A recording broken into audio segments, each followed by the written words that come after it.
Thanks to some big performances from George Kirby and Taylor Trammell, the Mariners kicked off their road trip with a 10-0 shutout of the Orioles last night in Baltimore. We're going to recap the action and also talk about why Justin Upton's fit on this team could get complicated on today's episode of Locked On Mariners. Colby, hit it.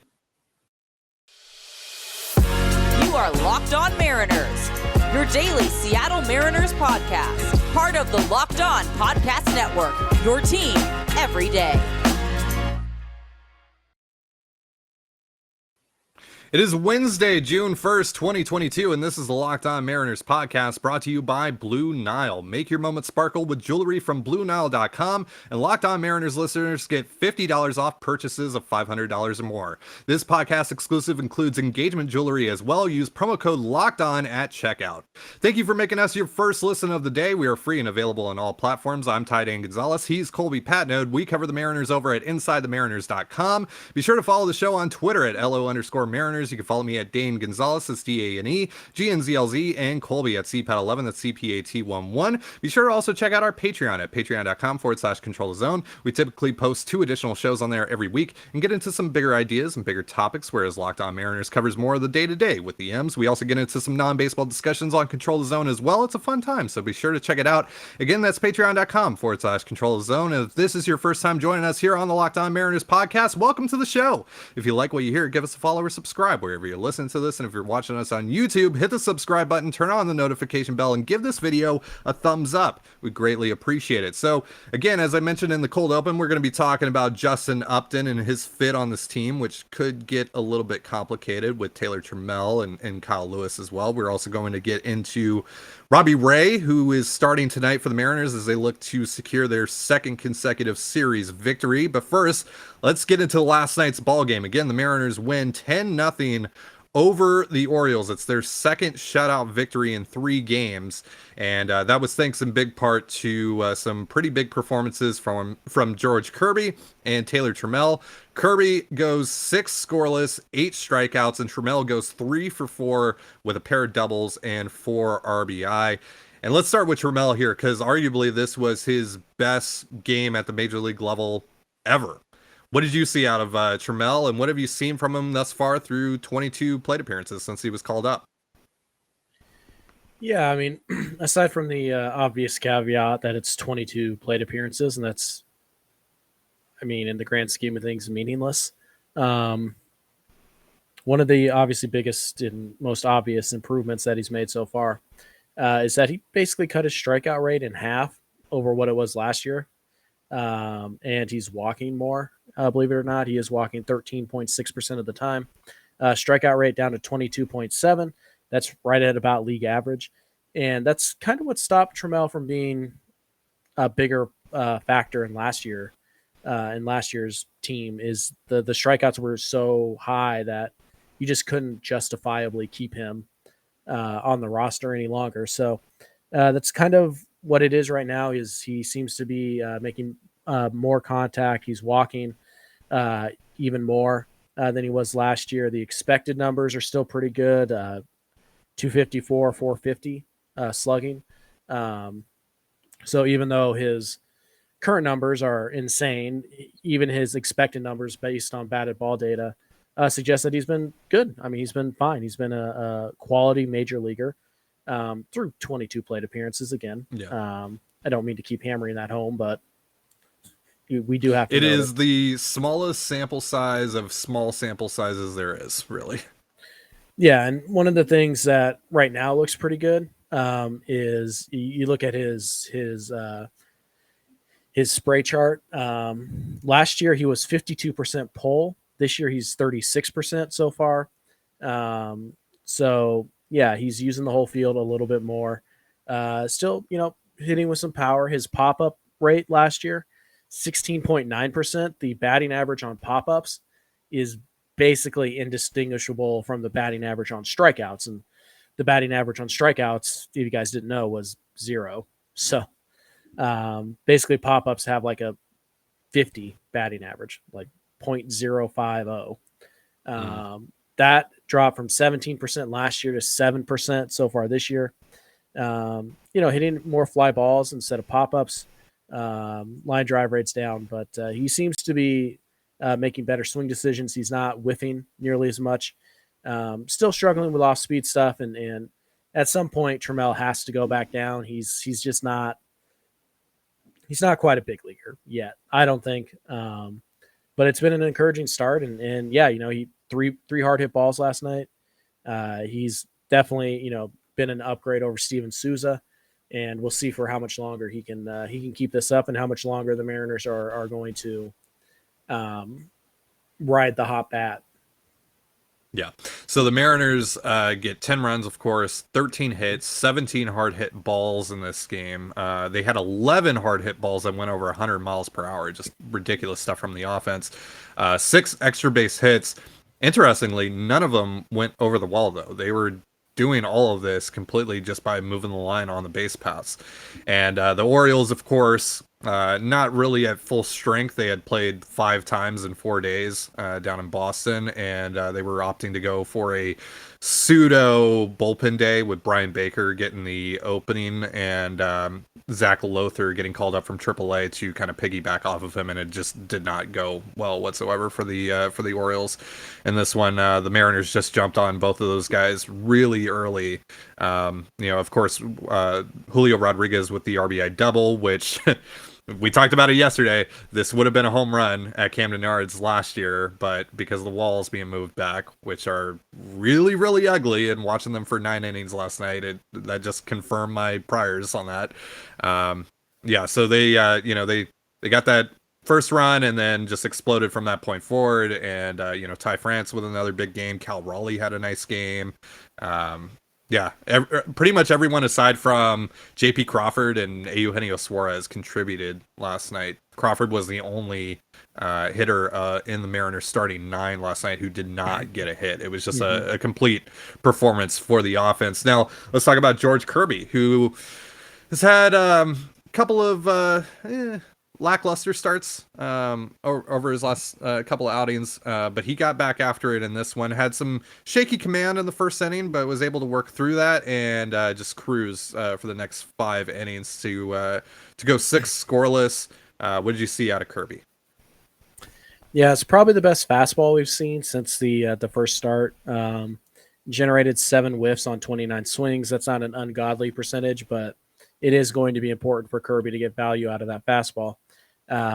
So it was a good pitch for him. It wasn't a great pitch, but it was definitely the most value he's gotten out of it since that first start. Slider was pretty sharp. Got a lot of swings and misses. 5 whiffs on it, but I think all 5 were for strikeouts. It was just a nasty pitch, particularly to lefties last night. It was probably the best we've seen the slider all year. And then just kind of mixed in 14 curveballs, didn't generate any whiffs on those. But you did get 3 swings and 4 called strikes. Mm-hmm. So about a 50% strike rate on the curveball there. And then he mixed in 7 changeups. It wasn't really a factor of a pitch. In fact, the one that he threw that got put in play, he threw 7 changeups, only generated 1 swing. That 1 swing was put in play, and it was for 106.5 mile per hour exit velo. But he did throw 2 changeups for strikes, called strikes. So he got something out of that pitch, but it was mostly fastball slider from him, and it just so happened to be the best slider that we've seen from Kirby so far, and it was the closest we've seen since start 1 to start 1. So it was a good night for Kirby.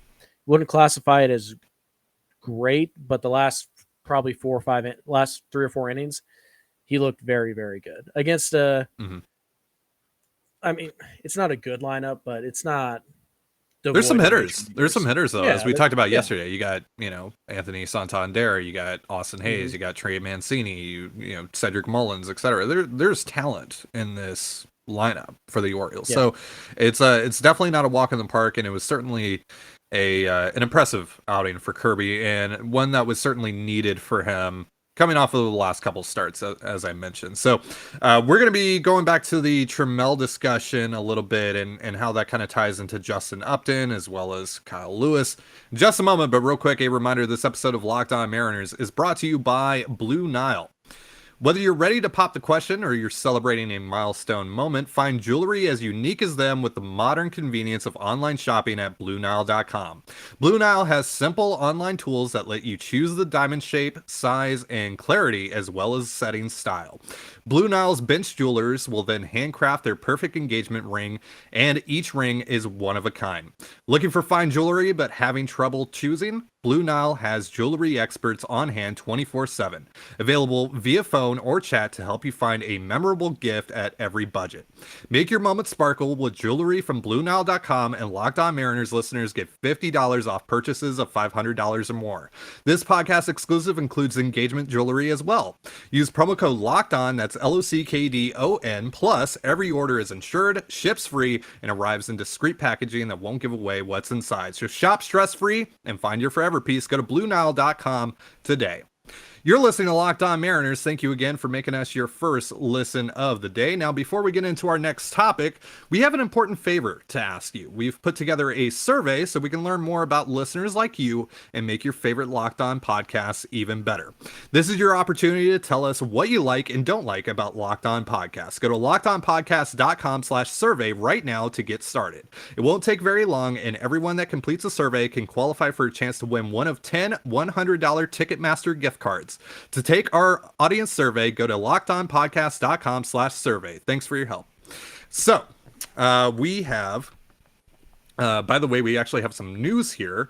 Abraham Toro has been activated after just one rehab game down in Everett, in which he went 2 for 4 with a pair of RBI singles and a walk.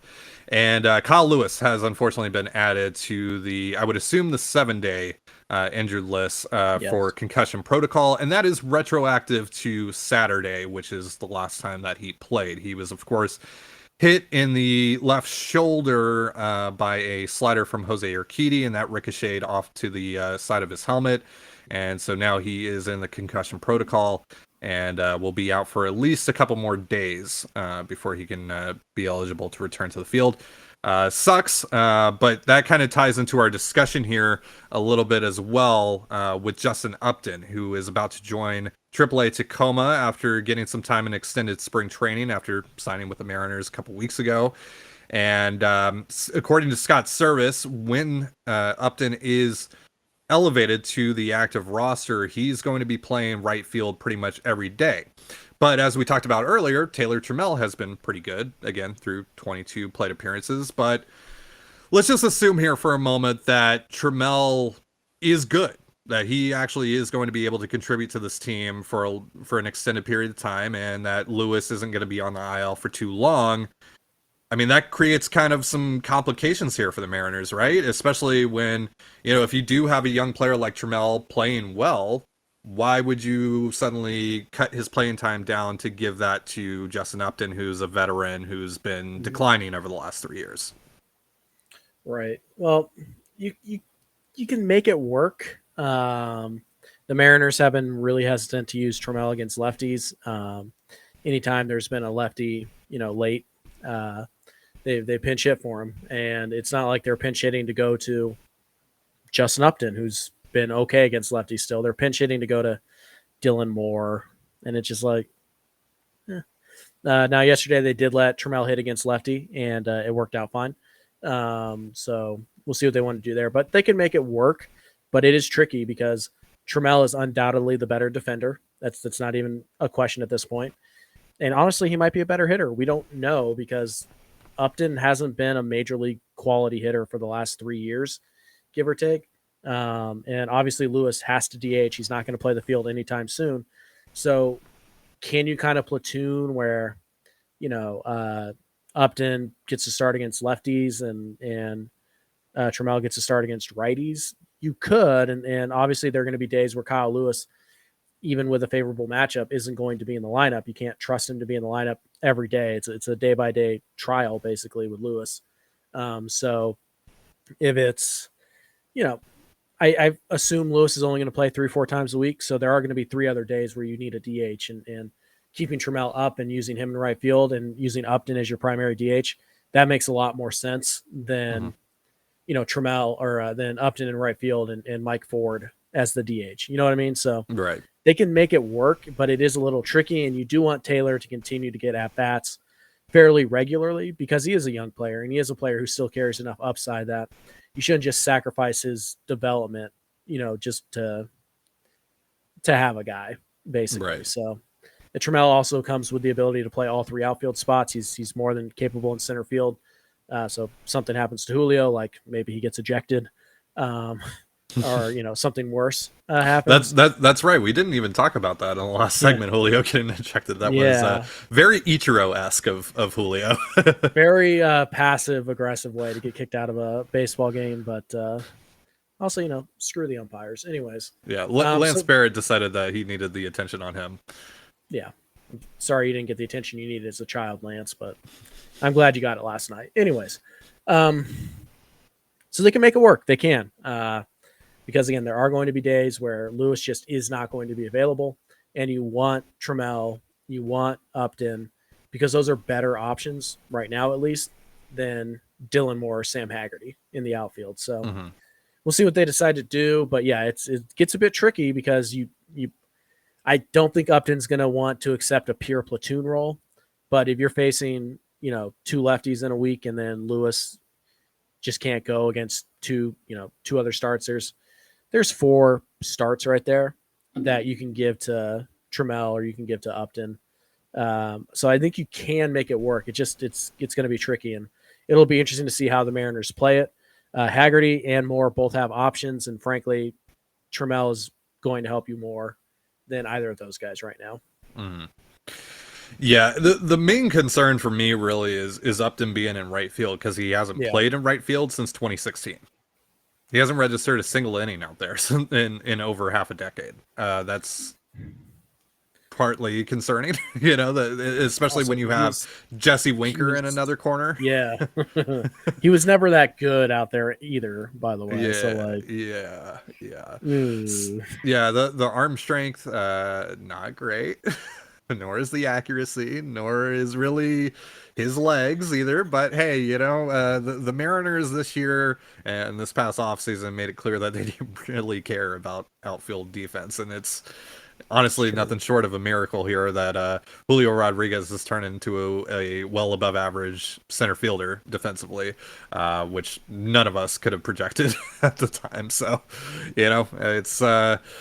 yeah, they basically thrown that out of the window, and so it's really isn't much of a surprise, but it's definitely a concerning aspect of this ball club if your everyday corner outfielders are going to be Justin Upton and Jesse Winker, because at least here's the thing with Mitch Haniger as well is at least with Haniger he has the arm strength, right? That kind of gives you some value out of there. Yeah. Upton gives you literally nothing in right field. There is nothing that Justin Upton offers you in right field that is any sort of positive. At least one that's noteworthy. Right. And it could very well just be that the Mariners don't care what Trammell does. They're going to send him down regardless. Sure.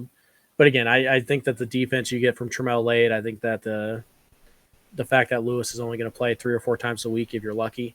Yeah. I think you can get enough at-bats for both Trammell, Lewis, and Upton that you don't need to send Trammell down. I mean, if the plan is for Trammell to be the bench guy and play once a week, then you should just send him down. But I don't think they have to make that decision yet.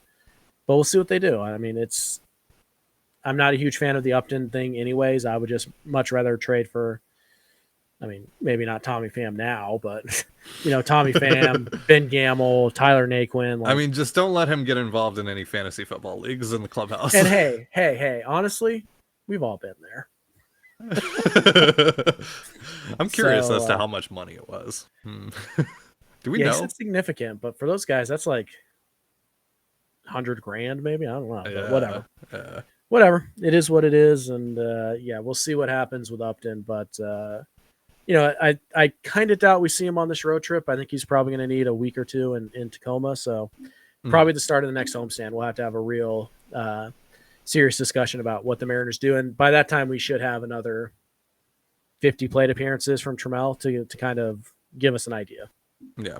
So a little bit of a surprise there that Toro's back, but that's good because he was starting to get hot before he got hurt. And then Eric Swanson is about to start his rehab assignment. He had a live bullpen yesterday, and Scott Service yesterday actually said that he believes there's a chance that Swanson could rejoin the team before the road trip ends. So getting Swanson back would be huge for this team, especially for this bullpen, which since Swanson has been out since May 14th has been running an ERA of 5.43. They are tied 20th in F4 right now. So yeah, any help that bullpen, that unit can get is certainly welcome. So we're going to be talking about tonight's game in just a moment. We've got Robbie Ray going on the bump for the M's tonight as they look for their second consecutive series victory. That would be the first time they've won back-to-back series since mid-April. It's been a while. So we're going to be talking about that in just a moment, but real quick, a reminder, this episode of Locked On Mariners is brought to you by our friends over at BetOnline. Our partners at BetOnline continue to be the #1 source for all your betting needs and sports info. Find all of the latest odds, news, and sports developments, including this year's basketball playoffs, Major League Baseball scores, fights, and even next season's NFL futures. BetOnline is your continued source for all your sporting wagering information, from live betting to playoffs, esports, and more. Head to the website today or use your mobile device to learn more about the trends and action. BetOnline is where the game starts. So Robbie Ray he hasn't been great over his last 3 starts, but he's been a lot better. He's generated 20 or more swings and misses in each of his last 3 starts, and he's had better feel for his slider as well. And against the A's in his last start, he pretty much avoided the big inning. He just got on a couple of home runs, the big one being the 2-run shot by Elvis Andrus, because Elvis Andrus, of course, in 2022 is doing damage against the Mariners. But that, I digress. We're not talking about that. I am not reflecting on that series. I am not dooming on this episode. But let's talk about Robbie Ray here, who again has been, kind of underwhelming. Let's just say it, since to start the season. But again, like I said, some positive signs here as of late. What are you hoping to see from Ray in this game against the Orioles? Which, again, by the way, Camden Yards is a place that he struggled at even last year in his Cy Young Award-winning season. So, and home runs have been a big issue for him. I believe he's given up 10, but of course, with the walls moved back, hopefully that cuts down on that a little bit, some in this game. Again, what are you hoping to see out of Ray tonight? I mean, I would like to see him just kind of continue what he's been doing, minus the big inning. That would be great. But yeah, like you said, he's striking out a lot of guys right now. In the month of May, it's funny. He threw to the exact same number of innings as he did in April. He threw to only one extra batter in April. So April and May, basically the exact same sample size. He gave up, 6 home runs in May. And he gave up 4 more earned runs in May in the same number of innings. So his ERA is higher. But when you look at it, he walked fewer guys. He walked 9 guys in 30 innings. And he struck out 42. His whip went down to 1.15. He was better in May than he was April, minus the big inning, or the big inning issue. And I know those count. You can't just take them away. But I think Ray's been pretty good, not relative to what he was last year, but relative to who he's been most of his career. I feel like the Mariners are basically getting that guy right now. He's running a 4.18 FIP. He's running a 3.62 xFIP. His Ks per 9 are back over 10. His walks per 9 are just over 3. All of those are perfectly fine. So just kind of has to avoid the beginning. And I feel like he has a chance to be very good tonight against this Orioles lineup. They chase a lot. They strike out a lot. You talked about the ballpark and how the threat of the home run is significantly reduced. So Ray can be a little more aggressive in the strike zone. So I feel like this is a good start for Robbie to go 6-7 innings, give up 2 or 3 runs at the most, and strike out 10, 11 guys. It sets up nicely for Ray to have I don't want to say dominant start, but to have a start that, can kind of start to turn the tides on his season. And he started to do that already. So I expect Ray to have a pretty good game tonight. I think he'll rack up a ton of strikeouts. It's just going to be, can he avoid the walks and can he avoid the home run? Can he avoid those 3-1 counts where he has to throw a fastball to Trey Mancini, and Mancini destroys it after he's walked 2 guys? Really, that's basically what it is with Ray. Can he avoid the big inning? And avoiding the big inning typically comes down to avoiding walks. And it's not that Ray is walking a ton of guys. It's just that when he does walk them, they tend to score often. So, yeah, it's just about working around those. And he started to do that in the Oakland series. We saw him work around some traffic. The Andrus home run was kind of chintzy. It was kind of a cheap home run. They were definitely using the juice ball that inning. But, yeah, I think Ray has a good chance to go out tonight and throw well and give the Mariners a really good shot to take the series. So Orioles are countering with Kyle Bradish, who's been bad this year. Let's just say it. He's 7.31 ERA in 6 starts, 21 and a third innings pitched. He struck out 29 batters over that time, running a 1.5 WHIP. So you can definitely get to him. He's also when I was doing research for the left field wall stuff for the Orioles, by the way, he's given up 2 of the 3 home runs that have gone over the effective walls. So he's had a home run problem. He's a 23.3% home run to fly ball rate this year. He's averaging 2 home runs per 9. And because you look at his Ks and his walks, doesn't walk a ton of guys. More than a strikeout per inning. Like, this guy's the number 10 prospect in a pretty decent Orioles system. Like, there's some tools here. So it's really just been about the home run. Yeah. Well, it's a good thing that you mentioned the home run stuff, though, because it leads into my prediction for this game. Mike Ford is going yard tonight. He's going yard tonight. He's absolutely going yard tonight. The walk god is going yaya at Oriole Park tonight.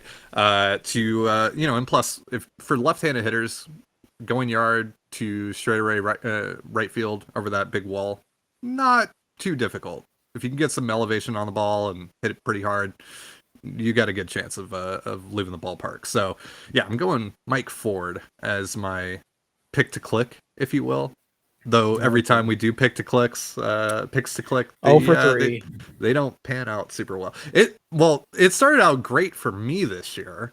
I think I picked Toro and I picked someone else, and that worked out for the first 2 times that we did it. And then from that point forward, we have cursed the Mariners. So maybe I just cursed the Mariners again, unfortunately. Maybe. By the way, I think I think Bradish should probably come into this game and just throw his slider almost exclusively. Yeah. The fastball, you look at the heat map on the fastball. It's like the entire middle of the plate is red. Everything else is blue. So, yeah, he seems to have a hard time not throwing his fastball right down the pipe. Slider, the heat map on the slider is like dark red on the lower outside corner to left to righties. So, yeah, he seems to command the slider just fine. It's the fastball that sucks. So if I were the Mariners, I would hunt the fastball. Yeah, I would say so. But your recommendation to Kyle Bradish would be Matt Whistler, basically. Yes. Be Matt Whistler. Yes. All right. Well, on that note, that's going to do it for our show. Thank you so much for joining us here on the Locked On Mariners podcast. For Colby Patnode, I'm Titan Gonzalez. Be sure to give us a follow on Twitter at LO_Mariners. Follow Inside the Mariners at Inside Mariners. Follow me at Dane Gonzalez, that's TANEGNZLZ, and Colby at CPAT11, that's CPAT11. You can also find all that stuff in the description of this episode. And thank you again for making us your first listen of the day, just like you do here every day. Now make your second listen of the day Locked On MLB. That's where Paul Francis Sullivan, and please call him Sully, brings you his unique perspective on the Major League's present and past. It's free wherever you get your podcasts, just like us. So have yourself a beautiful baseball day, and we will see you tomorrow. Peace.